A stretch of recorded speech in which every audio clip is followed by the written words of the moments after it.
এই মুহূর্তে পশ্চিমবঙ্গ রাজ্য সরকারি কর্মচারীদের ডিএ নিয়ে নবান্নের নয়া একটি নোটিশ। এই মুহূর্তে রাজ্য সরকারি কর্মচারীদের ডিএ নিয়ে নবান্ন তরফ থেকে একটি গুরুত্বপূর্ণ আপডেট উঠে আসছে। আবার বাড়তে চলেছে রাজ্য সরকারি কর্মচারীদের ডিএ নতুন বছর থেকে।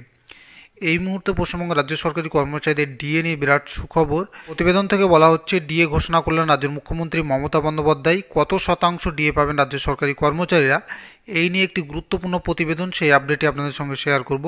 পুরো ভিডিওটি শুরু থেকে শেষ পর্যন্ত দেখবেন। প্রতিবেদন থেকে বলা হচ্ছে, দীর্ঘদিন ধরেই বকেয়া মহার্ঘ ভাতা ডিএর দাবিতে সরব রাজ্য সরকারি কর্মচারীদের সংগঠনগুলি। শেষ পর্যন্ত রাজ্য সরকার 12% মহার্ঘ ভাতা তথা ডিএ ঘোষণা করলেন মুখ্যমন্ত্রী মমতা বন্দ্যোপাধ্যায়। কবে থেকে নতুন হারে ডিএ পাবেন রাজ্য সরকারি কর্মচারীরা?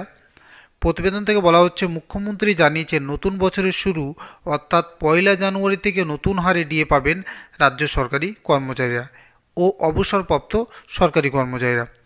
এদিন মুখ্যমন্ত্রী বলেন, কেন্দ্রীয় সরকার প্রাপ্য টাকা দিচ্ছে না, রাজ্যর টাকা দিয়েই সব করতে হচ্ছে। ইতিমধ্যে এই মহার্ঘ ভাতা বাড়ানোর চেষ্টা করা হলো।